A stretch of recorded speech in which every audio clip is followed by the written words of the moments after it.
Assalamualaikum warahmatullahi wabarakatuh. Saya Nanda Putri Listianti, NIM 13191138. Saya di sini akan mempresentasikan tentang cara karakter pendidikan sekolah dasar. Pada yang terhormat, dosen pengampu Ibu Titin Surnaryati, SPD MPD. Semoga semuanya dalam keadaan sehat walafiat, tidak ada yang terkena wabah-wabah virus di sekarang. Amin amin amin Allahumma amin. Saya sebelum lanjut ke inti videonya, jangan lupa like, komen, dan subscribe. Terima kasih. Bagaimana metode yang tepat untuk menumbuhkan karakter anak di sekolah dasar? Karakter adalah hasil kegiatan yang sangat mendalam dan kekal yang akan membawa ke arah pertumbuhan sosial. Metode yang akan saya ambil dalam karakter ini, yang pertama, menjalankan ajaran agama yang dianut sesuai dengan tahap perkembangan anak. Agama ialah suatu ajaran religi yang akan dianut oleh setiap individu, mempercayainya adanya Tuhan, adanya beriman kepadanya. Misalnya, kita tanamkan dulu kepada kepada siswa tersebut untuk mengenal agamanya apa, sikapnya bagaimana, mencintai agamanya, seperti itu. Yang kedua, menghargai keberagaman agama, budaya, ras, golongan, sosial, ekonomi di lingkungan sekitarnya. Keberaneka-ragaman adalah suatu kondisi di mana masyarakat yang terdapat banyak perbedaan di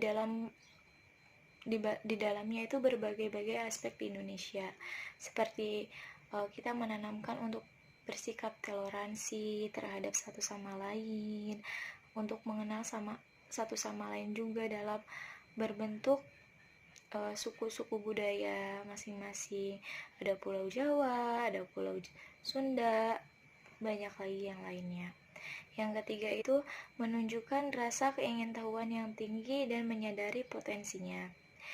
Rasa keingintahuan yang tinggi itu merupakan sifat dasar kreativitas. Sebelum anak menciptakan dasar karya atau gagasan baru diawali oleh rasa keingintahuan yang tinggi terhadap satu sama lain. Kayak misalnya rasa keingintahuannya tinggi, selalu bertanya apa yang tidak dia mengerti, itu menimbulkan rasa kreativitas yang tinggi, seperti itu. Yang keempat, merupakan menunjukkan kemampuan berpikir logis, kritis, dan kreatif. Berpikir logis yang pertama, menarik kesimpulan atau membuat pemikiran dan interpretasi berdasarkan proporsi yang sesuai. Misalnya, kita sedang menerangkan sebagai seorang guru dan siswa tersebut langsung berpikir menarik kesimpulan tersebut apa yang kita bicarakan tadi. Itu sepertinya itu berpikir logis.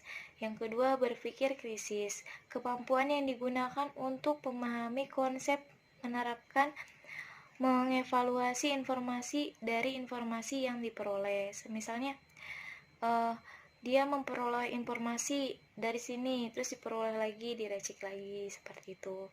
Yang ketiga, berpikir kreatif. Kemampuan menghasilkan atau mengembangkan sesuatu yang baru, seperti sesuatu yang tidak bisa dibeda-bedakan dan ide-idenya yang hasil timbul di pikiran dia. Kreatif untuk membuat apa siswa tersebut, berarti dia kreatif, seperti itu. Terus kita lanjut lagi, yang kedua itu bagaimana metode yang tepat dalam mengambil nilai pada karakter anak SD.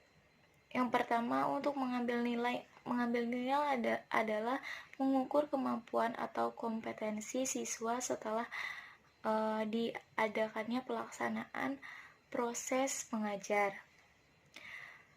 Metode yang akan saya ambil, yang pertama itu anak tersebut gigih atau tidak, tekun atau tidak dalam belajar.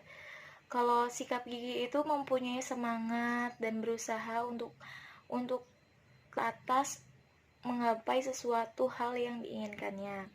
Itu merupakan sifat gigi. Kedua, bernalar dan tanggap.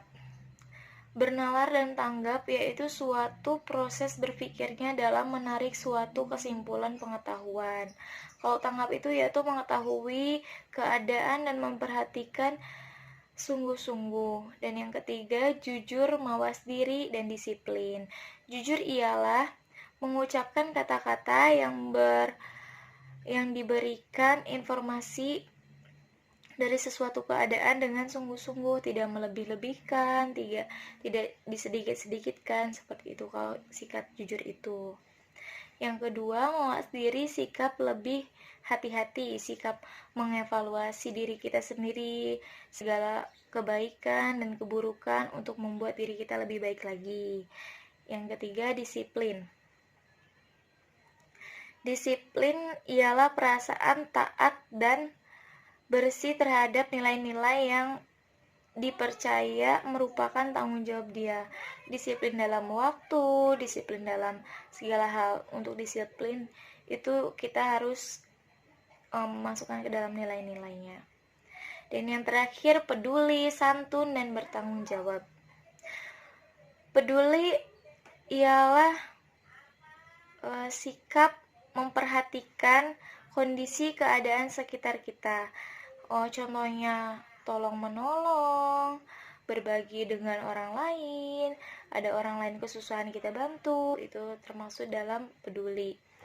Dan santun. Santun ialah peraturan hidup yang timbul dari hasil pergaulan sekelompok. Menghormati orang lain, lebih menghormati orang lain, berbicara sopan santun, tidak kasar, itu termasuk dalam golongan sopan santun. Dan yang terakhir adalah tanggung jawab. Tanggung jawab ialah kesadaran diri manusia terhadap semua tingkah laku yang di sekitarnya itu. Tanggung jawab merupakan misalnya kita dipercaya oleh orang lain untuk menyampaikan suatu pesan, kita harus bertanggung jawab, kita harus menyampaikannya, seperti itu. Itu termasuk bentuk nilai. Sekian dari presentasi dari saya. Mohon maaf bila banyak kata-kata yang salah, mohon dimaafkan. Terima kasih.